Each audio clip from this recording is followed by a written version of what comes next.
Okay.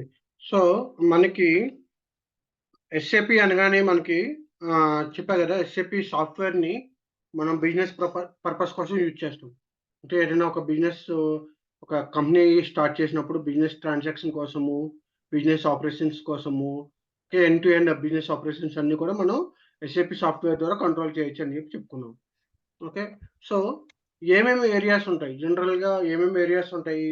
మనం ఒక company start చేస్తే మన కస్టమర్స్ సేల్స్ చేస్తాం. అంటే సేల్స్‌కి సంబంధించిన ఏరియా ఉంటది. అట్లాగే ప్రొడక్షన్ చేస్తాం. ప్రొడక్షన్ ఏరియాకి సంబంధించి ఉంటాయి.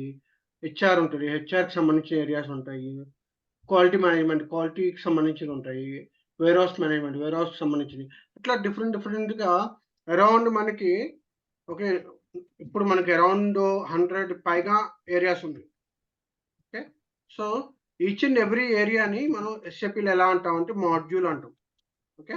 సో, రేపొద్దున నిన్ను ఏ ఏరియాలో వర్క్ చేస్తున్నావు అంటే ఎస్ఏపీ మాడ్యూల్ ఏంటి అని అడుగుతారు. సో, ఎస్ఏపీ మాడ్యూల్ అడిగినప్పుడు ఏం చెప్పాలి నువ్వు? So, you should say like material management నేను ఎస్ఏపీ ఎంఎం ఎస్ఏపీ ఎంఎంలో వర్క్ చేస్తున్నాను. ఎస్ఏపీ ఎంఎంలో ఐ ట్రైన్డ్ అప్ అని చెప్పాలి. ఓకే. సో, ఓకే మనకి సార్. ఏ మాడ్యూల్ అని చెప్తే ఎస్ఏపీ ఎంఎం మాడ్యూల్ అని చెప్పాలి. ఓకే. సో, అదర్ మాడ్యూల్స్ ఏమున్నాయి? అంటే అదర్ ఏరియాస్ ఏమున్నాయి మనకి అనేది తెలుసుకుందాం. Okay. So, FI, CO. FI వేరు, సిఓ వేరు. ఓకే. సో, జనరల్‌గా ఎఫ్ఐ, సిఓ అంటారు. వాట్ ఈస్ ద ఎఫ్ఐ అంటే ఫినాన్స్ అన్నమాట. ఎఫ్ఐ అంటే ఏంటంటే ఫినాన్స్. ఓకే. సో, ఫినాన్స్ సంబంధించినవన్నీ ఇక్కడ ఉంటాయి. And controlling. సో, జనరల్‌గా ఏంటంటే మనకి కన్సల్టెంట్స్‌లో వచ్చేసరికి ఎఫ్ఐ, సిఓ కన్సల్టెంట్ ఉంటారు. ఓకే. లేదంటే ఎఫ్ఐ కన్సల్టెంట్ ఉంటారు. సిఓ కన్సల్టెంట్ ఉంటారు. డిపెండ్స్ అన్నమాట. నీ కంపెనీ పెద్ద కంపెనీ అనుకో, జనరల్‌గా ఎఫ్ఐకి సెపరేట్ కంపెనీ కన్సల్టెంట్ ఉంటారు. కంట్రోలింగ్‌కి సెపరేట్ కన్సల్టెంట్ ఉంటారు. అదే చిన్న కంపెనీస్ అనుకో, వాళ్ళేం చేస్తారంటే బడ్జెట్ కన్సర్న్‌లు చూసుకొని ఒక 2 వచ్చిన వాళ్ళు అంటే ఫినాన్స్ వచ్చిన వాళ్ళు, కంట్రోలింగ్ వచ్చిన వాళ్ళు 2 కలిపి వచ్చిన వాళ్ళు ఎఫ్ఐ, సిఓ కన్సల్టెంట్‌ని తీసుకుంటారు. Okay. So, okay sir. FI, CO. 10 PP production planning. Okay. 10 QM quality management. Quality management. Then ST, sales and distribution.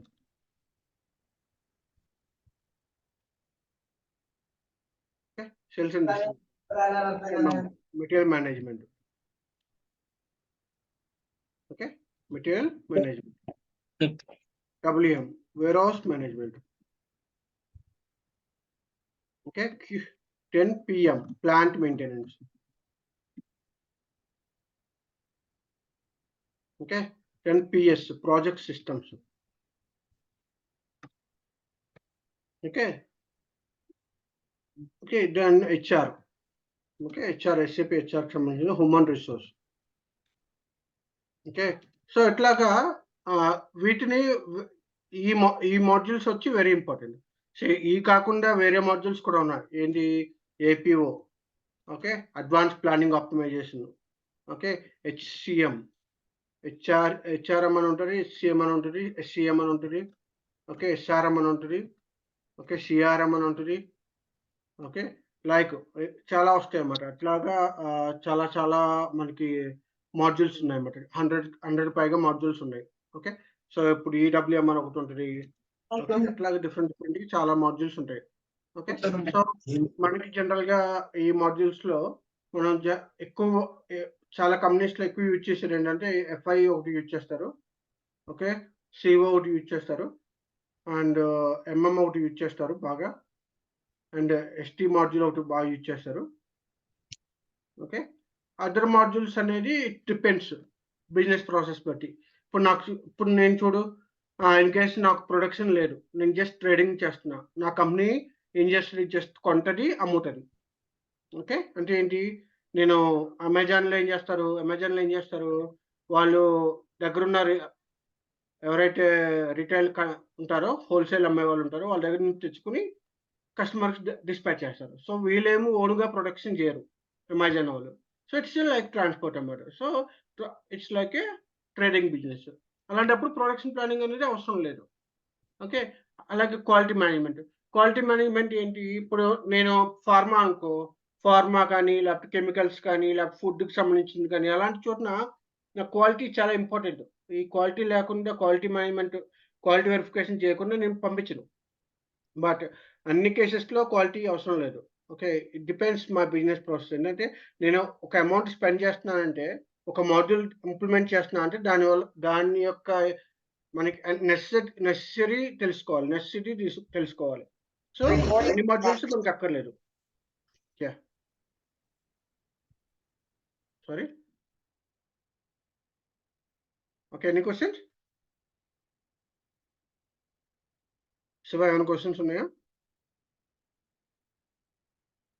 Okay. Can able to hear me?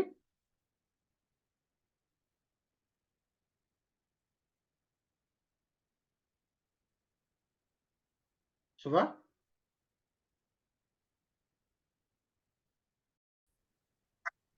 Okay. So, ఇట్లాగా మనకి అన్ని మాడ్యూల్స్ ఇంపార్టెంటా అంటే కాదు. Depends అన్నమాట. So, మేజర్‌గా ఏంటంటే చాలా కంపెనీస్‌లో ఫినాన్స్ ఒకటుంటది మేజర్‌గా. అట్లాగే సేల్స్ ఉంటది. మెటీరియల్ మేనేజ్‌మెంట్ ఉంటది. అట్లాగే కంట్రోలింగ్‌కి సంబంధించిందుంటది. సో, ఈ మేజర్‌గా ఉంటాయన్నమాట జనరల్‌గా. సో, అదర్ దాన్ థట్ ఇంకా ఎక్స్‌ట్రాగా warehouse management, quality management, production planning, plant maintenance, project systems, human resource it depends అన్నమాట. వాళ్ళకి అమౌంట్ ఉందనుకో, వాళ్ళకి వాళ్ళ ఆ మాడ్యూల్స్‌ని మనం మెయింటైన్ చేయగలం అంటే they can go ahead with implementation అన్నమాట. ఇప్పుడు చూడు నేను ఔట్‌సోర్సింగ్ చేస్తున్నాననుకో, ఫినాన్స్‌కి సంబంధించింది చేస్తున్నాననుకో, ఔట్‌సోర్సింగ్ కానీ అట్లాగా. అలాంటప్పుడు హెచ్ఆర్ ఇంపార్టెంట్. ఎందుకంటే నేనెప్పుడు రిసోర్స్‌తోనే నేను వర్క్ అకౌంట్, పేరోల్స్ వాటికి ఇంపార్టెంట్ ఉంటది. అదే నేను ఎక్కువ కన్‌స్ట్రక్షన్స్ సంబంధించిందనుకో, ప్లాంట్ మెయింటెనెన్స్ అలాంటప్పుడు ఏంటంటే నాకు ప్రాజెక్ట్ సిస్టమ్స్ మీద బాగా ఉంటది. ఓకే. సో, ఎక్కువ నాకు ప్లాన్స్ ఉన్నాయనుకో, మ్యానుఫ్యాక్చరింగ్‌కి సంబంధించిన ప్లాన్స్ ఎక్కువున్నాయనుకో, మెయింటెనెన్స్ ఇట్లా చేస్తున్నామనుకో, అలాంటప్పుడు నాకు పీఎంకి సంబంధించి ఉంటాయి. సో, ఇట్లాగ ఒక్కొక్కటి ఒక్కొక్క మాడ్యూల్ ఒక్కొక్క ఏరియాను డిఫైన్ చేసుకుంటదనమాట. సో, అన్ని ఏరియాస్ ఇంపార్టెంటే. But depends on the business process. వాళ్ళు ఏ ప్రాసెస్ కావాలంటే ఆ ప్రాసెస్‌లో వాళ్ళు యూజ్ చేసుకుంటారు. సో, మేజర్‌లీ 99.9% వచ్చేసరికి నీకు 9.99% వచ్చేసరికి నీకు మెటీరియల్ మేనేజ్‌మెంట్ ఉంటది. అట్లాగే ఫినాన్షియల్ కూడా ఉంటది. 99.9% ఫినాన్షియల్ ఉంటది. Okay. So, and ST sales and distribution లేకుండా ఉంటారా అంటే ఇట్ డిపెండ్స్ అగైన్ సర్వీసెస్‌కి సంబంధించినప్పుడు okay. So, in case services కూడా సేల్స్ ఉంటది. ఓకే. సో, మోస్ట్‌లీ ఎస్టీ అనేది కూడా ఒక ఇంపార్టెంటే. ఓకే. సో, ఇట్ యెస్. డిపెండ్స్ ఏం బిజినెస్ ప్రాసెస్ ఉండాలి అనేది వాళ్ళకి డిపెండ్స్ ఆన్ ద బిజినెసెస్ అన్నమాట. సో, వేర్ హౌస్ మేనేజ్‌మెంట్ అంటే ఏంటి? Any idea about warehouse management?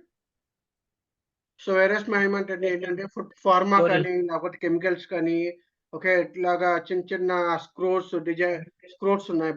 Bowls ఉన్నాయి. ఓకే. ఇట్లా నట్స్ ఉన్నాయి. సో, ఇలాంటి స్మాల్ ఆర్టికల్స్ ఉన్నప్పుడు వాటిని నేను ఒక వేర్ హౌస్ మేనేజ్‌మెంట్ అంటే ఒక వేర్ హౌస్ అంటే ఏంటి స్టోరేజ్ చేసేటప్పుడు యాహ్! ఎగ్జాక్ట్‌లీగా నేను ఎక్కడ లొకేట్ చేస్తున్నాను, ఎక్కడ స్టోర్ చేస్తున్నాను అనేది నాకు తెలిసుండాలి. ఇప్పుడు నువ్వు యెస్ సార్. మెడికల్ షాప్‌కెళ్ళావనుకో, నువ్వొక మెడిసిన్ అడిగితే వాడేం చేస్తున్నాడు మెడిసిన్ అడగగానే వాడు సిస్టమ్‌లోకెళ్ళి ఎక్కడుందో ఎగ్జాక్ట్‌లీగా ఎళ్లి ఆ రాక్స్ దగ్గరికెళ్ళి అక్కడికెళ్ళి తీసుకొస్తున్నాడు. ఇప్పు ఎందుకంటే మెడికల్ షాప్‌లో చాలా మెడిసిన్స్ ఉంటాయి. వేల కొద్ది మెడిసిన్స్ ఉంటాయి. వాడికి ఆ యెస్. మెడిసిన్ ఎక్కడో ఉందని ఎట్లా తెలుస్తది? Because they are using warehouse structure. Proper warehouse structure use చేస్తున్నారు కాబట్టి they are keeping in the one area that area is counted. అంటే ఏంటి? ఎగ్జాక్ట్‌గా ఒక బిన్‌లో పెట్టి ఆ బిన్‌ని వాడు రికార్డ్ చేసుకుంటున్నాడు. ఈ బిన్‌లో ఈ స్టాక్ ఉంది. ఈ బిన్‌లో ఈ సో, అక్కడ నువ్వు డబ్బాలుంటాయి చూసావా? చిన్న చిన్న బాక్సెస్‌లా తయారు చేస్తారు చూసావా? ఆ యెస్ బాక్సెస్‌ని సార్. బిన్ కింద డిఫైన్ చేసుకుంటారు. అందుకని వాళ్ళకి చాలా ఈజీ అవుతుంది. ఓకే. ఒక మెడిసిన్ అడగగానే ఆ బాక్స్‌లో ఉందని జెప్పి ఈజీగా ఎళ్లి ఫైండ్ ఔట్ చేస్తున్నారు. ఇప్పుడు నాకది తెలియలేదనుకో ఆ బాక్స్‌లో ఉందని జెప్పి నేను మొత్తం నతకాలి. ఎందుకంటే చిన్న చిన్న మెడిసిన్స్ ఫైండ్ చేయాలంటే చాలా కష్టం గదా! Yes sir. ఒక్కొక్కటి చదవాలంటే. సో, అలాంటి కేసెస్‌లో వేర్ హౌస్ మేనేజ్‌మెంట్ చాలా important. Okay. So, okay sir. Plant maintenance అంటే ఏంటి? నాకు ఒక మెషినరీస్ ఉన్నాయి. ఓకే. మెషినరీస్ ఏంటి 24/7 అలా రన్ అవుతూ ఉంటాయి. సో, ఇట్లా 24/7 అట్లా రన్ చేస్తూ ఉంటే 365 డేసు నా మెషిన్ ఖరాబ్ అవ్వదా? అవ్వదా పాడైపోదా? సార్? ఎందుకంటే దానికి ఒక మెయింటెనెన్స్ చేయాలి. నువ్వు ఇంత సర్వీసింగ్ చేయాలి. ఈచ్ అండ్ ఎవ్రీ 1 అవర్‌కి ఇంత గ్యాప్ ఇవ్వాలి. లేకపోతే ఒక 6 అవర్స్ రన్ చేసిన తర్వాత ఒక 1 అవర్, 2 అవర్స్ గ్యాప్ ఇచ్చి దానికి మళ్ళీ క్లీనింగ్ చేసి దానికి సరిపడా ఆయిలింగ్, గ్రీజింగ్ అంతా చేయాలి. సో, ఆ మెయింటెనెన్స్ ఉండాలి. ఆ మెయింటెనెన్స్ లేకపోతే ఆ ప్లాంట్స్ అన్నీ కొన్ని రోజులకే షట్ డౌన్ అయిపోతాయి. అవునా కదా! సో, అవును సార్. అలాంటి కేసెస్‌లో ప్లాంట్ మెయింటెనెన్స్ ఇంపార్టెంట్‌గా ఉంటది. Project systems. ప్రాజెక్ట్ సిస్టమ్స్ అంటే ఏంటి? నేనొక ప్రాజెక్ట్ డిఫైన్ చేసుకున్నాను. ఒక ప్రాజెక్టు ఉంది. నా దగ్గర ఒక ప్రాజెక్ట్ ఉంది. దానికొక టార్గెట్ ఉంది. సో, ఆ టార్గెట్ ప్రకారం నా బడ్జెట్ ప్రకారం నేను ఏదైతే నేను ఎక్స్‌పెన్సెస్ నేను స్పెండ్ చేస్తున్నానో, ఆ ప్రాజెక్ట్ ప్రకారం నేను ఆ బడ్జెట్‌ని కంట్రోల్ చేస్తాను. సో, బేసికల్లీ ఏంటంటే ప్రాజెక్ట్ సిస్టమ్ అనేది బడ్జెటింగ్ కంట్రోల్ కోసం వాడతారు. Budget controlling. ఎట్లాగో ఒక ఎగ్జాంపుల్ చెప్పాలంటే నేనొక 5 ఫ్లోర్స్ బిల్డింగ్ కన్‌స్ట్రక్ట్ చేస్తున్నాననుకో, నా టార్గెట్ వచ్చి 1 క్రోర్ అనుకో, ఓకే. నేను proper proper project budget plan చేయకపోతే ఏమవుద్ది? సిస్టమ్ ఏం చేస్తది? ఓకే. అది నీకు ఈ ప్రాజెక్ట్‌కి ఇంత స్పెండ్ చేసావు అని చెప్పి చెప్పలేదనుకో, రేపొద్దున ఏం చేస్తావు? నీ బడ్జెట్ మారిపోద్ది. ఓకే. Okay sir. అంటే నీకు రూ. 1,00,00,000 వాడేది 2 క్రోర్స్ వాడొచ్చు, 3 క్రోర్స్ కూడా వాడేయొచ్చు. అదే నీకొక ప్రాపర్‌గా ప్లాన్ ఉందనుకో, అప్పుడు నువ్వు బడ్జెట్ ప్రకారం నువ్వు స్పెండ్ చేస్తావు అమౌంట్.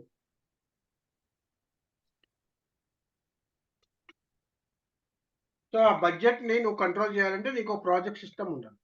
ప్రాపర్‌గా నీ ప్రాజెక్ట్‌ని సిస్టమ్ వైస్‌గా ఎట్లా స్పెండ్ చేస్తున్నావు అమౌంట్, దేని మీద స్పెండ్ చేస్తున్నావు అమౌంట్, దాని ప్రకారంగా నువ్వు స్పెండ్ చేస్తున్నావో లేదో కరెక్ట్‌గా నీకు అంటే ఎలాగంటే యాక్టివిటీస్ వైస్‌గా.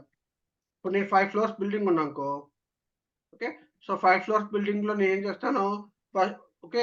పిల్లర్స్ చేయడానికి నేను ఎంత స్పెండ్ చేస్తాను, ఓకే. ఒక 20,00,000 స్పెండ్ చేస్తున్నాను.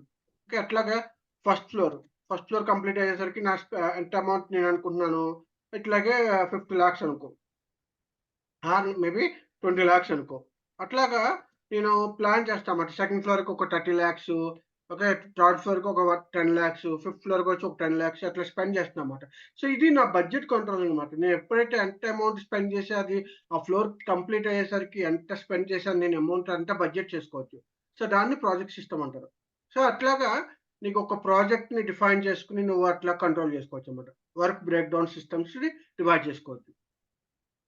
సో, బెస్ట్ ఎగ్జాంపుల్ ఏంటంటే కన్‌స్ట్రక్షన్. బట్ దేనికైనా వాడుకోవచ్చు నువ్వు ఆ ఎగ్జాంపుల్స్. నువ్వొక సాఫ్ట్‌వేర్ ఇంప్లిమెంట్ చేస్తున్నావనుకో, దానికో ప్రాజెక్ట్ క్రియేట్ చేసావు. ఆ ప్రాజెక్ట్‌కి ఎంత మంది రిసోర్స్ కావాలి? ఎంతమందికి నువ్వు ఎంత అమౌంట్ పే చేసావు? లైసెన్స్ సాఫ్ట్‌వేర్ లైసెన్స్ ఎంత అయింది? ఓకే. యూజర్స్ ఎంతమంది కావాలి? ఇయన్నీ కూడా కావాలంటే బడ్జెట్ ఏసుకోవచ్చు. అర్థమైందా? అర్థమైంది సార్. సో, అట్లా ప్రాజెక్ట్ సిస్టమ్స్. హ్యూమన్ రిసోర్స్ అంటే నీకు తెలుసు కదా! పేరోల్సు, టైమ్ టేబులు, వాడు ఎంతమంది ఎన్ని రోజులు వర్క్ చేశాడు, ఎన్ని వర్కింగ్ డేస్ వర్క్ చేశాడు, నాన్ వర్కింగ్ డేసు ఎన్ని, ఓకే. ఎన్ని క్యారీ ఫార్వర్డ్ అయినియి, ఇయన్నీ కూడా హ్యూమన్ రిసోర్స్‌కి సంబంధించినవొస్తాయన్నమాట. ఓకే. అట్లాగా ఓకే. ఏపీఓ అంటే ప్లానింగ్, అడ్వాన్స్ ప్లానింగ్ అన్నమాట. Live planning. ఎస్‌సీఎం అంటే supply chain management. Supplier relationship management SRM అంటే. సీఆర్ఎం అంటే కస్టమర్ రిలేషన్‌షిప్ మేనేజ్‌మెంటు. ఈడబ్ల్యూఎం అంటే ఎక్స్‌టెండెడ్ వేరియస్ మేనేజ్‌మెంట్. అలాగే చాలా మాడ్యూల్స్ ఉన్నాయి. అట్లా మనకి ఓకే. ఆల్‌మోస్ట్ 100 మోర్ థాన్ 100 ఉన్నాయనుకోవచ్చు. ఓకే. మోర్ థాన్ 100 మాడ్యూల్స్ ఉన్నాయనుకోవచ్చు. ఓకే. సో, అందులో అన్ని మాడ్యూల్స్ వాడాలని రూల్ లేదు. Depends on my capabilities. మా కంపెనీ కేపబిలిటీ ప్రకారం నేను వాడుకుంటా. క్లియరా? Clear sir. ఓకే. సో, మన మాడ్యూల్ వచ్చేసరికి ఇందులో మెటీరియల్ మేనేజ్‌మెంట్. సో, నువ్వు ఒక మాడ్యూల్‌ని ఇంప్లిమెంట్ చేసావంటే దానిలో సపోర్ట్ కూడా తీసుకోవాలి. సపోర్ట్ అంటే ఏంటి?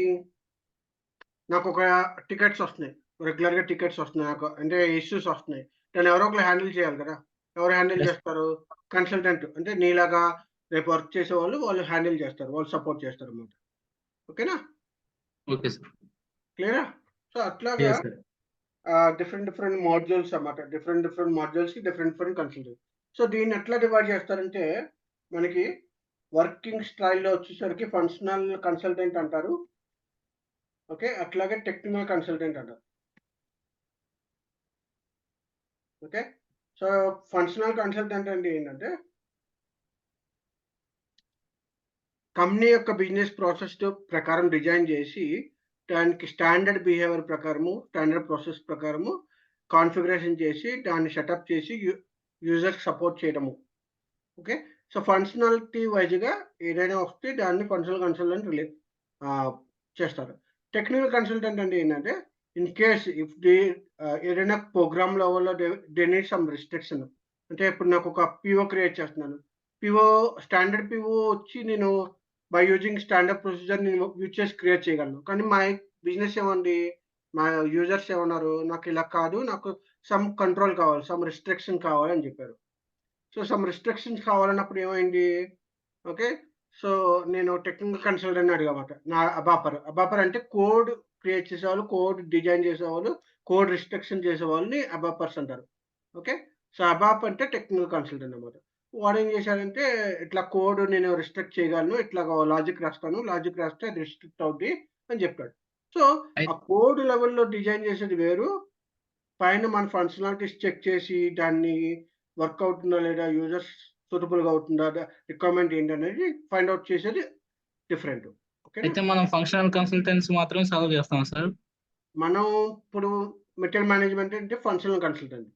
ఓకే. Okay sir. బట్ నీకు ఎప్పుడైనా యూజర్ నుంచి ఒక వర్క్ వచ్చిందంటే, అంటే ఏంటి? నాకు ఒక టెక్నికల్‌గా రిస్ట్రిక్షన్ కావాలి అన్నాడంటే, ఓకే.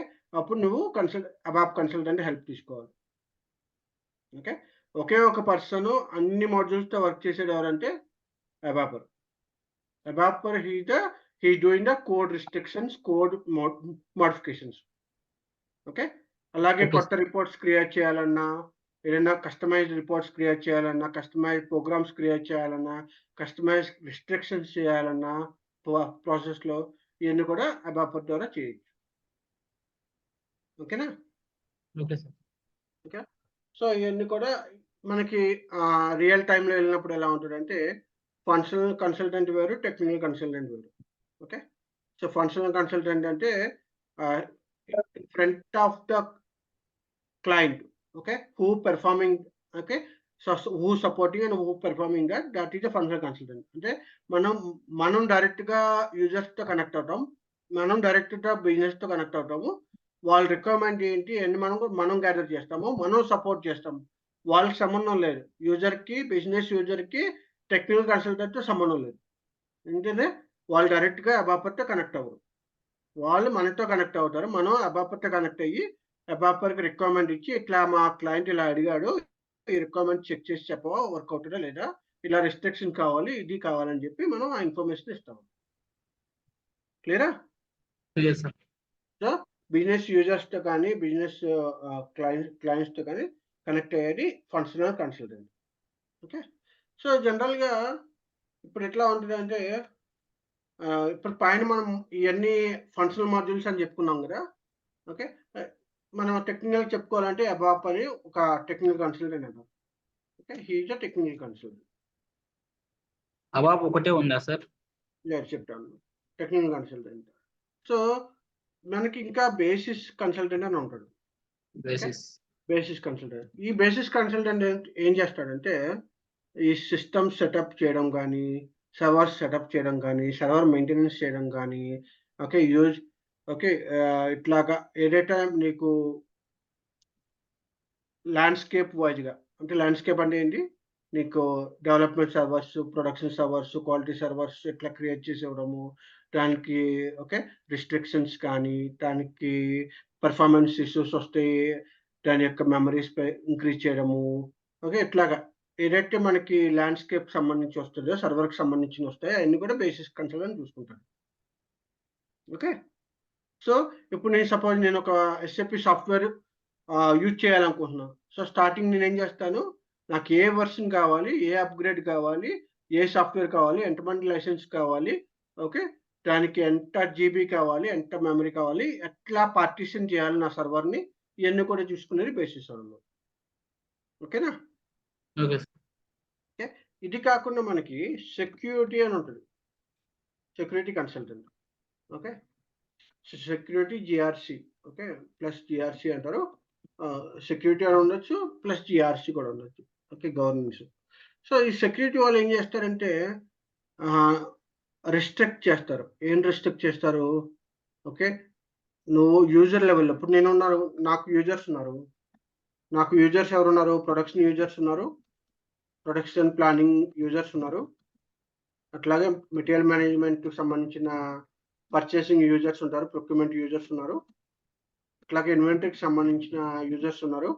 అట్లాగే ఇన్వాయిస్కి సంబంధించిన యూజర్స్ ఉన్నారు. ఓకే, అట్లాగే హెచ్ఆర్కి సంబంధించిన యూజర్స్ ఉన్నారు. అట్లాగే ప్రాజెక్ట్ సిస్టమ్ సంబంధించిన యూజర్స్ ఉన్నారు. సో ఇక్కడ నేను చూస్తే డిఫరెంట్ యూజర్స్ ఉన్నారు. ఓకే, ఇక్కడ సపోజ్ లెట్స్ ఇక్కడ 10 యూజర్స్ ఉన్నారు అనుకో. 10 యూజర్స్ వాళ్ళు ఓన్లీ ప్రొడక్షన్ సంబంధించిన ప్రాసెస్ని చేస్తారు. ఇట్లా ప్రొక్యూర్మెంట్కి సంబంధించిన వాళ్ళు ఈ 15 యూజర్స్ ఉన్నారు అనుకో. ఈ 15 యూజర్స్ ఏం చేస్తారు? పిఓస్ క్రియేట్ చేయడం, పర్చేజ్ రిక్వెజిషన్ క్రియేట్ చేయడము, వెండర్స్కి ఇన్ఫో రికార్డ్స్ ఇవన్నీ కూడా వాళ్ళు డిస్కస్ చేయడము ఇవన్నీ చేస్తుంటారు. ఓకే, అట్లాగే డిఫరెంట్ యూజర్స్ ఉన్నారు. ఇప్పుడు నేను నా material management consultant, so material management user ఉన్నాడు కదా, ఈ యూజర్కి ఈ ప్రొడక్షన్ సంబంధించిన ట్రాన్సాక్షన్స్, ఓకే, అలాంటి ఆథరైజేషన్ ఉండకూడదు. ఎందుకంటే he is not authorised person to perform the other activity. అవునా? ఎందుకంటే he is creating the PO create చేయడానికి ఉంటాడు అతను. పిఓస్ క్రియేట్ చేయడానికి ఉన్నాడు. కానీ ఇతను వెళ్ళి ప్రొడక్షన్ ఆర్డర్ క్రియేట్ చేస్తాను, సేల్స్ ఆర్డర్ క్రియేట్ చేస్తానంటే సిస్టమ్ విల్ నాట్ అలౌ. ఎట్లా రిస్ట్రిక్ట్ చేయొచ్చు అలాగా? అది సెక్యూరిటీ టీము వాళ్ళు చూసుకుంటారు. వాళ్ళు ఏం చేస్తారంటే రోల్స్ని అసైన్ చేస్తారు. ఆథరైజేషన్ రోల్స్ అంటారు.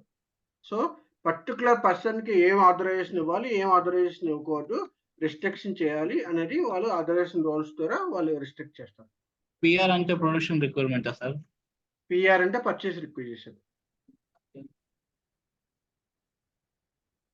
ఏది పిఆర్ అంటే ఎక్కడ వచ్చింది పిఆర్? ఇందాక చెప్పారు కదా. పర్చేస్ రిక్విజిషన్, పర్చేస్ ఆర్డర్స్ మనం స్టార్టింగ్ లో మాట్లాడుకున్నాం చూసావా, అని చెప్పి పర్చేస్ రిక్విజిషన్ అన్నమాట అది. ఓకేనా? సో పర్చేసింగ్ సంబంధించిన ప్రాసెస్ కి వాళ్ళ యూజర్స్ కి వాళ్ళ వరకే రిస్ట్రిక్షన్ ఉండాలి అంటే ఆథరైజేషన్ రోల్స్ ద్వారా నేను ఆ యూజర్ కి ఈ వరకే ఇస్తా. పర్మిషన్స్ ఓన్లీ కొన్ని ట్రాన్సాక్షన్స్ ఇస్తా, అన్ని ట్రాన్సాక్షన్స్ ఇవ్వను. ఓకే, సో అట్లా సెక్యూరిటీ జిఆర్సి వాళ్ళు ఆథరైజేషన్ రోల్స్ ఇస్తారు అన్నమాట. ఓకే, క్లియరా? Clear sir. సో మేజర్ ఏంటంటే basis, security, ABAP, functional, ABAP, okay, functional consultants ఈ జనరల్గా మనం వాడేది. వీటికంటే ఇంకా చాలా ఉన్నాయి. ఎస్ఏపి బిడబ్ల్యూ అని చెప్పి, బిఓడబ్ల్యూ అని చెప్పి చాలా ఉన్నాయి. అవన్నీ కూడా అవుట్ ఆఫ్. ఓకే, మనకి ఇప్పుడు ప్రజెంట్ అయితే నీకు అనవసరం అయ్యి.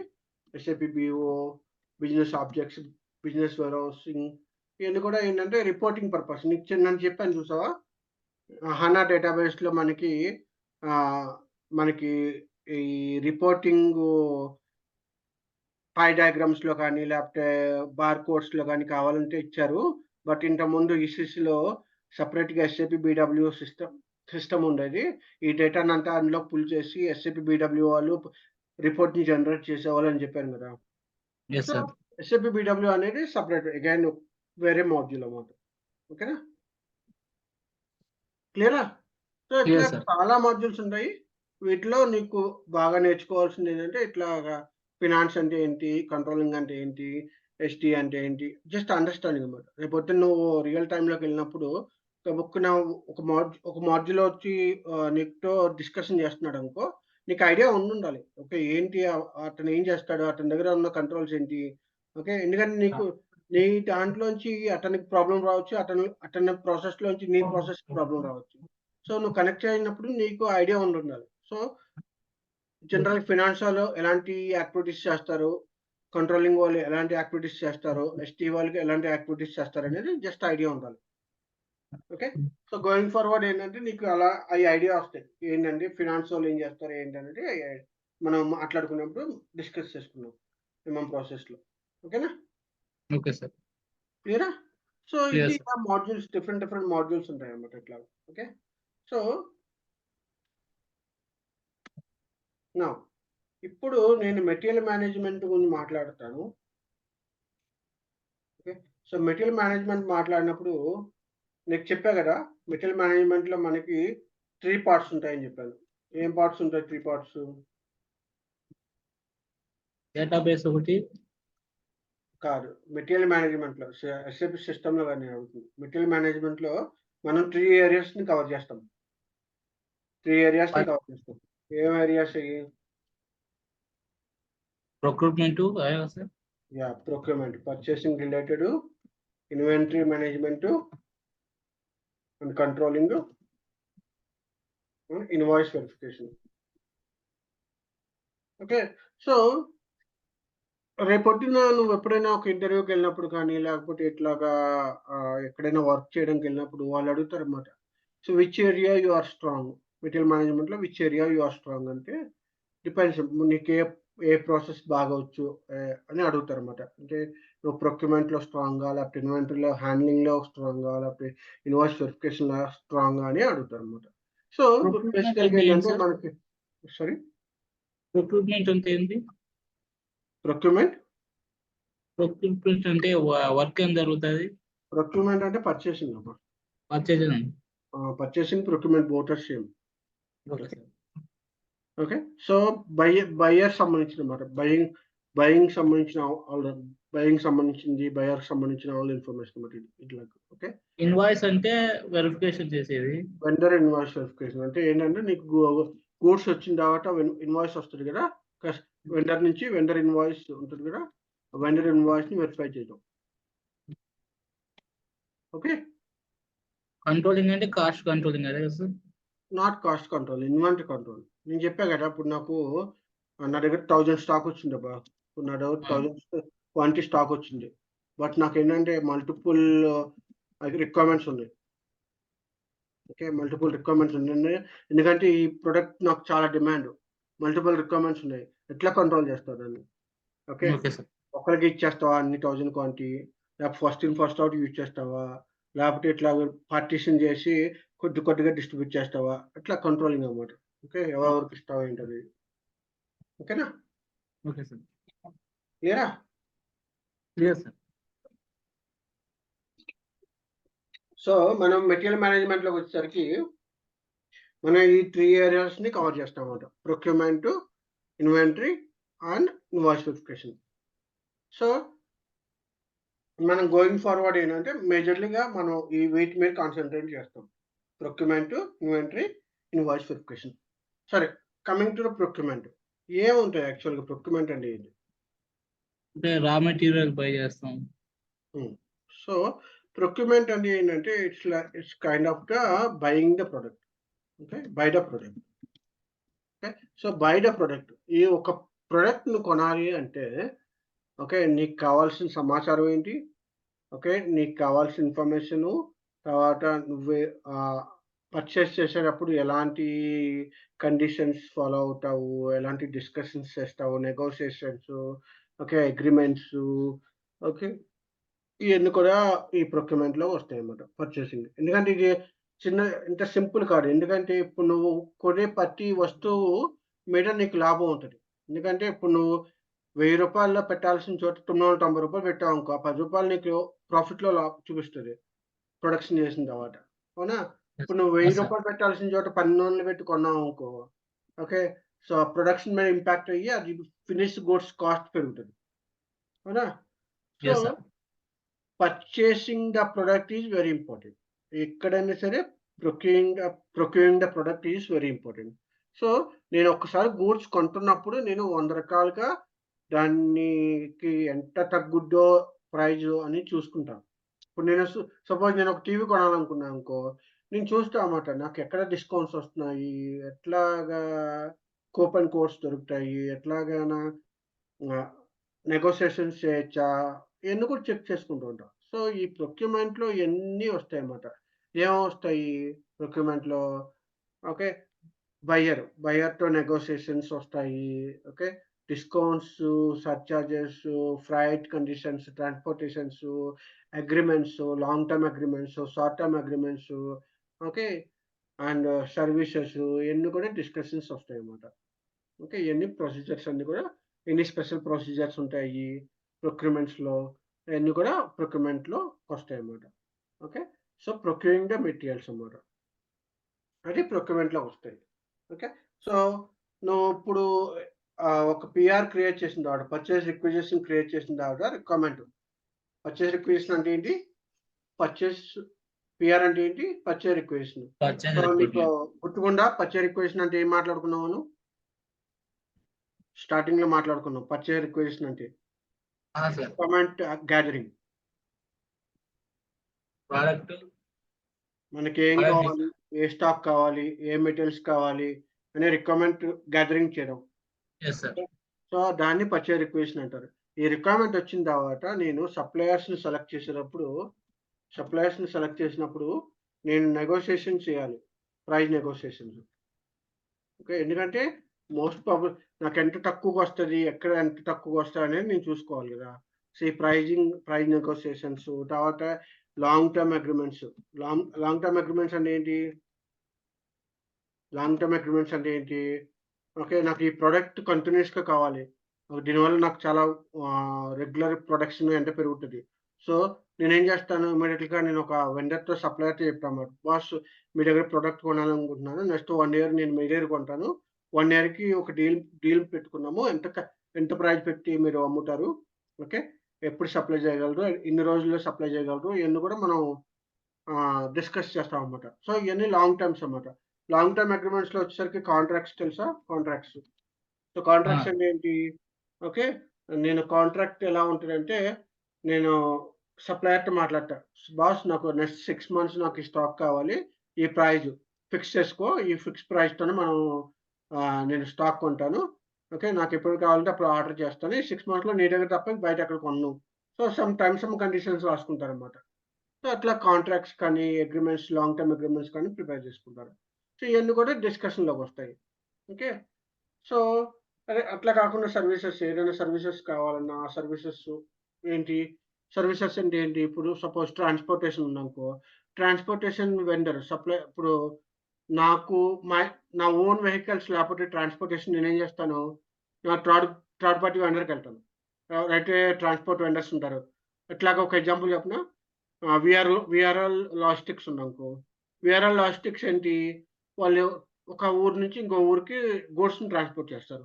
అట్లాగా నా కస్టమర్స్ వేరే లొకేషన్స్‌లో ఉన్నారనుకో, నేను వీఆర్ఎల్ ట్రాన్స్‌పోర్ట్ వాళ్ళతో డిస్కస్ చేసి, ఈ ట్రాన్స్‌పోర్ట్ చేయాలి, ఓకే, నెక్స్ట్ ఒక 6 months, 8 months నేను ఇట్లాగా నా ట్రాన్స్‌పోర్ట్ జరుగుతుంటాయి, నేను మీదే లాజిస్టిక్స్ వాడుతూ ఉంటాను, ట్రాన్స్‌పోర్ట్ లాజిస్టిక్స్. సో ఇంత కిలోమీటర్‌కి ఇంత కాస్టు, ప్రొడక్ట్‌కి ఇంత కాస్టు, వెయిట్‌కి ఇంత కాస్ట్ అని చెప్పి మాట్లాడుకుని they can go for the agreements. So అట్లాగా సర్వీసెస్ కావాలన్నా, లేకపోతే ఓకే క్లీనింగ్ సర్వీసెస్ కావాలన్నా, ఓకే, అలాంటి ఇప్పుడు అర్బన్ క్లాంప్ అని వస్తుంది. వాళ్ళు ఏం చేస్తారు, ఒక ఒక ఆర్డర్ రాగానే, అంటే నాకు ఇవాళ పెయింటింగ్ కావాలి, నాకు హౌస్ పెయింటింగ్ కావాలి, సో పెయింటింగ్ సర్వీసెస్ ఉంది. సో నేనేం చేస్తాను, ఇమ్మీడియట్‌గా ఒక అర్బన్‌లో ఒక రిక్వెస్ట్ రైజ్ చేసి, బాస్ నాకు హోమ్‌కి పెయింటింగ్ చేయాలి, చేస్తావా అని అడుగుతాను. So so that is also one service kind of the request. ఓకేనా? సో అట్లాగా ఓకే సార్. ఏదైనా డిస్కషన్ మనం పర్చేస్ చేయడానికైనా, it may be tangible or it may be intangible. అంటే ఏంటి, మెటీరియల్ అయినా అవ్వచ్చు, నాన్ మెటీరియల్ అయినా అవ్వచ్చు. ఓకే, సర్వీసెస్‌కి సంబంధించినవి. సర్వీసెస్ మెటీరియల్ ఉండదు కదా, ప్రొడక్ట్ ఏమి ఉండదు కదా సర్వీసెస్. సర్వీస్ ప్ర సర్వీసెస్ ప్రొడక్ట్ ఉంటదా? సర్వీసెస్ ప్రొడక్ట్ ఉంటదా? సర్వీసెస్ ప్రోడక్ట్ సర్వీసెస్‌కి ప్రొడక్ట్ నేమ్ ఉంటదా? ఏదైనా ప్రొడక్ట్ ఉంటదా సర్వీసెస్‌కి? ఉండదు కదా. లేదు సార్. జస్ట్ కంపెనీ నేమ్ ఉంటుంది. It's kind of service. అంటే పెయింటింగ్ ఏస్తాడు, కానీ నీకు పెయింటింగ్‌కి ఒక ప్రొడక్ట్ ఏమి ఉండదు. అవునా? అట్లాగే ఓఎస్ ఇన్‌స్టాలేషన్ చేశాడనుకో, ఆపరేటింగ్ సిస్టమ్ ఏమైనా ఇన్‌స్టాల్ చేశాడనుకో నీ సిస్టమ్‌లో, అదొక సర్వీసు. దానికి ప్రొడక్ట్ కనిపించాలంటే కనిపించింది ప్రొడక్ట్. అవునా? సో అట్లాగా సర్వీస్ అన్నమాట. సర్వీసెస్‌కి సంబంధించింది గానీ, ఏదైనా అవునసే మనం పర్చేస్ చేయాలంటే ఎలాంటి డిస్కషన్స్ కానీ, ఎలాంటి అగ్రీమెంట్స్ కావాలి అని కూడా ప్రొక్యూర్‌మెంట్‌కి సంబంధించినవి ఉంటాయి. సో దీనిలో అగైన్ నువ్వు పర్చేస్ చేసేటప్పుడు డిఫరెంట్ కండిషన్స్ ఉంటాయి. మేబీ ఇంకోటెమ్స్ ఉంటాయి. ఓకే, అట్లాగే డిస్కౌంట్స్ ఉంటాయి, సర్చార్జెస్ ఉంటాయి, ఓకే, లేబర్ చార్జెస్ ఉంటాయి, ఓకే, టాక్స్ ఉంటది, ఇన్‌పుట్ టాక్స్, ఓకే, జీఎస్టీ అన్నీ కూడా ఉంటాయి. సో ఇయన్నీ కూడా ఇట్ విల్ బి ఇంక్లూడెడ్ అన్నమాట. ఇయన్నీ కూడా మనం డిస్కషన్ చేస్తాం ప్రొక్యూర్‌మెంట్‌లో. క్లియరా? ఇన్సో టర్మ్స్ అంటే ఏంటి సార్? ఇంకో టర్మ్స్ అంటే కొంతమంది సప్లయర్స్ మనకి ఫ్రీగా ఇస్తారు. ఓకే. ఫ్రీగా అంటే ఏంటి? ట్రాన్స్‌పోర్ట్ కాస్ట్ ఏం లేకుండా. ఓకే. వాళ్ళేం చెప్తారంటే, "బాస్ నేను నీకు ట్రాన్స్‌పోర్ట్ ఫ్రీగా ఇస్తాను. సో, ఈ ట్రాన్స్‌పోర్ట్ నీకు స్టాక్ నువ్వు ఆర్డర్ చేసిన దగ్గర నుంచి గూడ్స్ నీకొచ్చేదాకా మొత్తం మాదే. సో, మేమేం చార్జ్ చేయము" అని చెప్తారు ట్రాన్స్‌పోర్టేషన్. కొంతమంది ఏం చెప్తారంటే, "లేదు బాస్ నువ్వు ఫ్రైట్‌కి ఎంత కాస్ట్ అయితే అంత నువ్వు పెట్టుకోవాల్సిందే. సో, ఆ ఫ్రైట్ కాస్ట్ ఎంత ఎక్స్‌ట్రా పడుద్దో అదంతా కూడా నువ్వు పెట్టుకోవాలి" అని చెప్తారు. Okay. So, it's type of the condition అన్నమాట. ఓకే. సో, ఆ సప్లయర్ దగ్గర నుంచి ఇప్పుడు నేను కొంటే, ఆ సప్లయర్ నాకు ఫ్రీగా ట్రాన్స్‌పోర్ట్ చేస్తాడా? ఫ్రీగా ఇన్స్యూరెన్స్ ఇస్తాడా? ఫ్రీగా ఫ్రైట్ చార్జెస్ అన్నీ ఇంక్లూడ్ ఉంటాయా? లేకపోతే ఎక్స్‌ట్రాగా నేను పే చేయాలా? ఎన్ని ఉంటాయన్నమాట. బేసికల్లీ ఇంకో టైమ్స్ ఎక్కువ వాడేదేంటంటే ఇంపోర్ట్ ప్రొసీజర్‌లు వాడతారు. ఇంపోర్ట్ ప్రొసీజర్ అంటే ఏంటి? మనం బయట నుంచి కొనుక్కొచ్చినప్పుడు అంటే వేరే దేశం నుంచి కొనుక్కొచ్చినప్పుడు అంటే వేరే కంట్రీస్ నుంచి కొనుక్కొచ్చినప్పుడు ఏమవుద్దంటే, ఈ కస్టమ్స్ డ్యూటీకి సంబంధించినయి తర్వాత ల లా ల్యాండ్ అయ్యే ప్లేస్ నుంచి మనకి ట్రాన్స్‌పోర్ట్ అవ్వడానికి, ల్యాండ్ అయ్యేదాకా ఒక ట్రాన్స్‌పోర్ట్‌కి ఒక కాస్ట్ ఉంటది. ల్యాండ్ అయిన తర్వాత మన ఇంటికి రావడం మన లొకేషన్‌కి రావడం ఒక కాస్ట్ ఉంటది. ఓకే. కస్టమ్స్ వాళ్ళకి కొంత కాస్ట్ పే చేయాలి. బోర్డర్‌లో ఉన్న వాళ్ళకి కాస్ట్ పే చేయాలి. ఇయన్నీ కూడా ఉంటాయి కదా! సో, బేసికల్లీ ఆ రూల్స్, రెగ్యులేషన్స్ అన్నీ కూడా ఇంకో టర్మ్స్‌లో ఉంటాయి. ఇప్పుడు సీఎఫ్ఆర్ అని ఉందనుకో వాళ్ళేమంటారంటే కాస్ట్ ఫ్రైట్ అన్నమాట. అంటే ఏంటి? ఎవరైతే కొంటున్నారో వాళ్ళే ఆ కాస్ట్ భరించాలి. Freight cost. Okay. Free on okay. Board అనుకో. FOD free on board. FOB అని ఉన్నారనుకో అంటే ఏంటి? Free on board. అంటే ఏంటి? ఆ స్టాక్ మీ లొకేషన్‌లో వచ్చేంత వరకు వాళ్ళు ఫ్రీ ఆన్ బోర్డ్ అన్నమాట. There is no cost. అట్లాగా కండిషన్స్ అన్నమాట ఇంకో టర్మ్స్. క్లియరా? Yes sir. ఓకే. సో, ఇట్లాగా అన్నీ ఒక ప్రొడక్ట్ కొనాలంటే పెద్ద పెద్ద కంపెనీస్‌లో ఏముంటాయంటే ఇట్స్ నాట్ సో ఈజీ. నేను బయటికెళ్ళి జనరల్ స్టోర్‌కెళ్ళి కొనుక్కొచ్చినంత ఈజీ కాదు. So, they have so many backgrounds. Okay. So, అయన్నీ డిస్కషన్ చేస్తారు. తర్వాత వెండర్ సప్లయర్ ఎవాల్యుయేషన్ చేస్తారు. సప్లయర్ ఎట్లా ఇప్పుడు నేను సపోజ్ లెట్స్ సే నేను ఒక సప్లయర్ సెలెక్ట్ చేశాను. సప్లయర్ సెలెక్ట్ చేస్తే వాడేం చేశాడు ఒక 10 ఆర్డర్స్ కరెక్ట్‌గా సప్లై చేశాడు. సో, 11థ్ ఆర్డర్ నుంచి వాడి డిమాండ్ ఎక్కువైపోయి వాడు సప్లై చేయడం మానేశాడు. సో, మనం ఏం చేస్తాం ఎవాల్యుయేషన్ చేస్తాం. ఎవాల్యుయేషన్ చేసి ఏం చేస్తాము, బాస్ ఓకే. ఒక ఒక 6 మంత్స్ చూసాం. 6 మంత్స్ చూసి ఓకే. సో, ఇతను ఏం చేస్తున్నాడు మనం 1000 ఆర్డర్ చేస్తుంటే వాడు ఏం చేస్తున్నాడు మనకి 100 పీసెసే పంపిస్తున్నాడు. లేకపోతే 10% పంపిస్తున్నాడు. లేకపోతే 60% పంపిస్తున్నాడు. సేమ్ లేదంటే డిలే చేస్తున్నాడు డెలివరీస్‌లో. మనకొచ్చి సో, ఇయన్నీ కూడా ఎవాల్యుయేషన్ చేస్తాము. ఎవాల్యుయేషన్ చేసినప్పుడు ఏంటి మనం ఓకే. ఈ సప్లయరు ఓకే.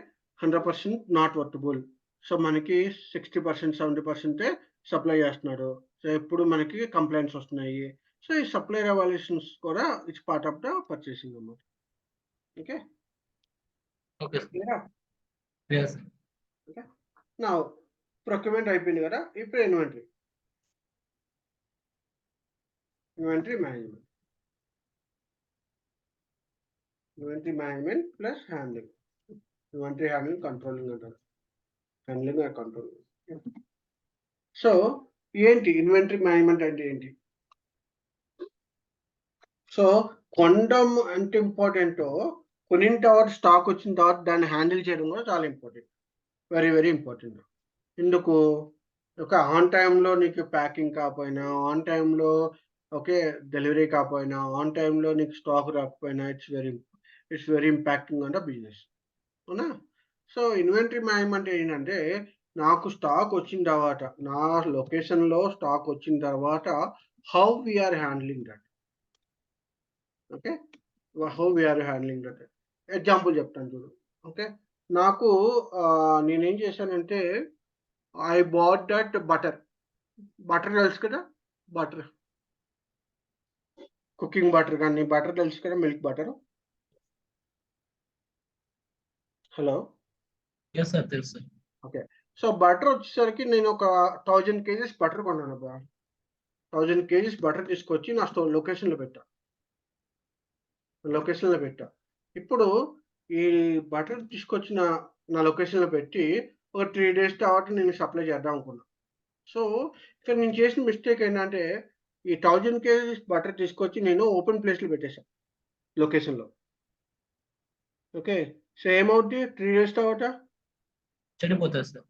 చెడిపోద్ది, మెల్ట్ అయిపోద్ది. ఎందుకంటే ఫ్రోజన్ ప్రొడక్ట్ ఇది. అంటే ఏంటి, మనం ప్రాపర్‌గా ఒక రిఫ్రిజిరేటర్‌లో ఇంత కూలింగ్‌లో ఇంత టెంపరేచర్‌లో పెట్టాలి. సో ఇక్కడ నువ్వు ఇన్వెంటరీ కంట్రోల్ అంటే నీకు స్టాక్ వచ్చిన తర్వాత నువ్వు హ్యాండిల్ చేయలేకపోయావు. ప్రాపర్‌గా హ్యాండిల్ చేసుంటే ఇది ప్రొడక్ట్ ఎక్స్‌పైర్ అయ్యేది కాదు కదా! Yes sir. ప్రొడక్ట్ స్క్రాప్ అయ్యేది కాదు కదా! అవునా కదా! సో ఇన్వెంటరీ మేనేజ్‌మెంట్ ఏంటంటే వచ్చిన స్టాక్ వచ్చిన తర్వాత ప్రాపర్‌గా ఎక్కడ నువ్వు పెట్టావు స్టాకు, ఓకే. అట్లా హ్యాండిల్ చేస్తున్నావు. అంటే ఎన్ని రిక్వైర్మెంట్స్ ఉన్నాయి. ఓకే. రిక్వైర్మెంట్స్ ప్రకారం నీకు స్టాక్ రెడీగా ఉందా లేదా? అవైలబిలిటీ ఒక ఆన్ టైమ్ అవైలబిలిటీ స్టాక్ ఉందా లేదా? ఇయన్నీ కూడా ఇన్వెంటరీలోకి వస్తాయి. సో లైక్ ఇన్వెంటరీలో స్టోరేజా సార్? స్టోరేజ్. స్టోరేజ్ మాత్రమే.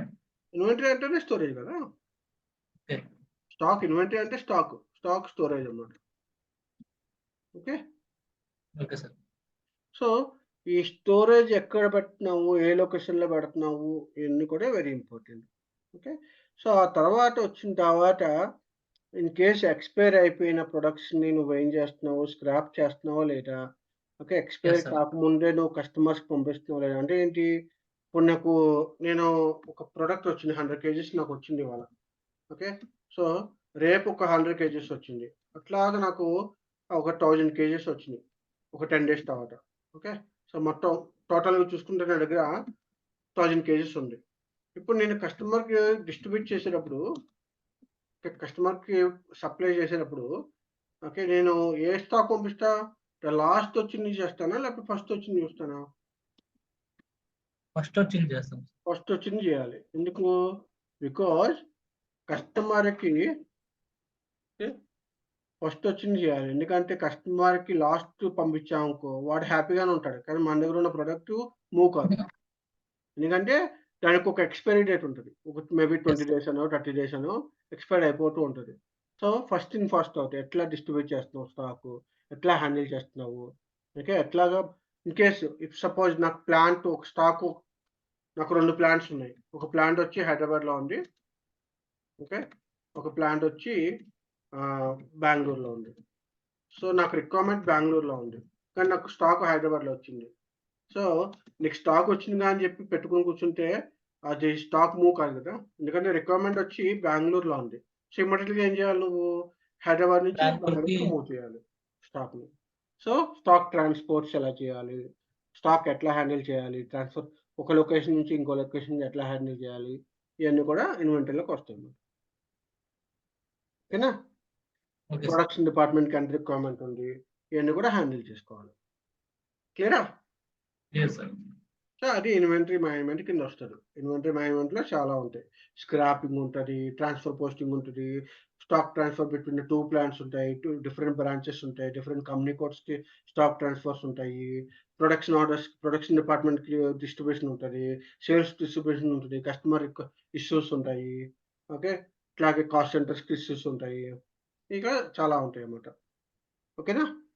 Okay sir. ఓకే. సో, ఇయన్నీ ఇన్వెంటరీలోకొస్తాయన్నమాట part. Then invoice verification. Invoice verification అంటే ఏంటి? Bill verifying. Pay. Invoice verification అంటే నీకు ఆల్రెడీ చెప్పాను కదా! Vendor invoice verification. Vendor invoice verification అంటే ఏంటి? ఓకే. మెటీరియల్ రిసీవ్ చేసుకున్నాం. మనకి స్టాక్ వచ్చిన తర్వాత మనకి ఎంత జాగ్రత్తగా కౌంట్ చేసుకొని పెట్టుకుంటామో, ఓకే. అంతే విధంగా మనకి ఇన్వాయిస్ వచ్చిన తర్వాత అంతే జాగ్రత్తగా మనం ఇన్వాయిస్‌ని వెరిఫై చేయాలి. ఎందుకు ఇన్వాయిస్‌ని వెరిఫై చేయాలంటే నాకు ప్రాపర్‌గా స్టాక్ వచ్చిందా లేదా? ఏమైనా డ్యామేజ్ స్టాక్ వచ్చిందా? క్వాలిటీ ఇన్స్‌పెక్షన్ చేసావా లేదా? క్వాలిటీలో పాస్ అయిందా లేదా? ఇయన్నీ చెక్ చేయాలి గదా! పేమెంట్ చేసే ముందు. Yes sir. అవునా కాదా? Yes sir. So, the above 2 ఈ 2 పార్ట్స్ ఎంత ఇంపార్టెంటో, పర్చేసింగు, ఇన్వెంటరీ మేనేజ్‌మెంట్ ఎంత ఇంపార్టెంటో, ఇన్వాయిస్ వెరిఫికేషన్ గూడా అంతే ఇంపార్టెంట్. బికాజ్ నువ్వు గ్రీన్ సిగ్నల్ ఇచ్చావంటే ఫినాన్స్ వాళ్ళు పేమెంట్ చేసేస్తారు. తర్వాత నీకు ఏమైనా ప్రొడక్ట్ డ్యామేజ్ అయినా, ప్రొడక్ట్ స్పాయిల్ అయినా వాళ్ళకి సంబంధం ఉండదు. అవునా? So Yes. స్టాక్ వచ్చిన వెంటనే నువ్వు ఆర్డర్ ఇచ్చిన స్టాకే వచ్చిందా, నువ్వు ఇచ్చిన క్వాలిటీ వచ్చిందా లేదా, నువ్వు ఇచ్చిన క్వాంటిటీ వచ్చిందా లేదా, ఓకే, ఏదైనా మిస్ మ్యాచ్ ఉందా, ఇన్వెంటరీ నాకు స్టాక్ 100 క్వాంటిటీకి వస్తే నాకు ఇన్వాయిస్ 1000 క్వాంటిటీకి వచ్చింది అనుకో, అగైన్ నువ్వు వెరిఫై చేయాలి కదా, ఎందుకంటే 1000కి వచ్చింది ఇన్వాయిస్, కానీ నీకు స్టాక్ వచ్చింది 100 పీసెస్. సో ఆ వెరిఫికేషన్ అంటే క్వాంటిటీ పరంగా వెరిఫై చేయాలి, ప్రైస్ పరంగా కూడా వెరిఫై చేయాలి. ప్రైజ్ ఎందుకంటే నువ్వు పిఓలో ఆర్డర్ ఇచ్చినప్పుడు ఒక ప్రైజ్ డిసైడ్ అయితే నువ్వు ఇన్వాయిస్ చేసినప్పుడు వేరే ప్రైజ్ ఇచ్చాడు అనుకో, అంటే నీకేంటి ఇప్పుడు అమెజాన్లో ఒక షూ ఆర్డర్ పెట్టావు అనుకో, షూ కాస్ట్ వచ్చి డిస్కౌంట్ 1500కి వచ్చింది అనుకో, వాడు క్యాష్ ఆన్ డెలివరీ పెట్టిన తర్వాత నాకు 3000 రూపీస్ అన్నాడు అనుకో, నువ్వు ఇచ్చేస్తావా? ఇవ్వలేవు కదా. Yes, sir. ఇవ్వవు కదా, ఎందుకంటే నువ్వు ఆర్డర్ ఇచ్చినప్పుడు నీకు 1500 క్యాష్ ఆన్ డెలివరీ చూపించింది, అండ్ 1500 ఇట్స్ డిస్కౌంట్ ఉంది. సో అవన్నీ కూడా వెరిఫై చేసుకోవాలి. ప్రైస్, క్వాలిటీ, క్వాంటిటీ 3 చెక్ చేయాలి. క్వాలిటీ మనం చెక్ చేయము, బట్ క్వాలిటీ క్యూఎం పీపుల్తో చెక్ చేసి వాళ్ళు ఓకే అంటే అప్పుడు మనం ఇన్వాయిస్ వెరిఫికేషన్ చేస్తాం. Okay, Okay, sir. మనం చెక్ చేసేది ఏంటంటే quantity and price. Price. Okay, quantity అంటే రిసీవ్ చేసుకున్నా, ప్రైజ్ అంటే ప్రైజ్ పెట్టి నీకు వచ్చింది ఇన్ఫర్మేషన్ అంటే కూడా ఈ వెండర్ ఇన్వాయిస్ వెరిఫికేషన్ అంటారు. సో దీన్ని 3-way మ్యాచింగ్ అంటారు. 3-way మ్యాచింగ్ అంటే ఏంటంటే పిఓలో ఎంత ప్రైజ్ ఉంది, ఓకే, జిఆర్లో ఎంత క్వాంటిటీ వచ్చింది, ఇన్వాయిస్లో నీకు ఎంత వెరిఫికేషన్ పంపించారు, ఇవన్నీ 3-way మ్యాచింగ్ అంటారు. Okay, PO GR invoice. Clear? Clear, sir. Okay, so ఇవాళ క్లాస్ ఆపేస్తాను. Okay, Okay, sir. రేపు కంటిన్యూ చేద్దాం.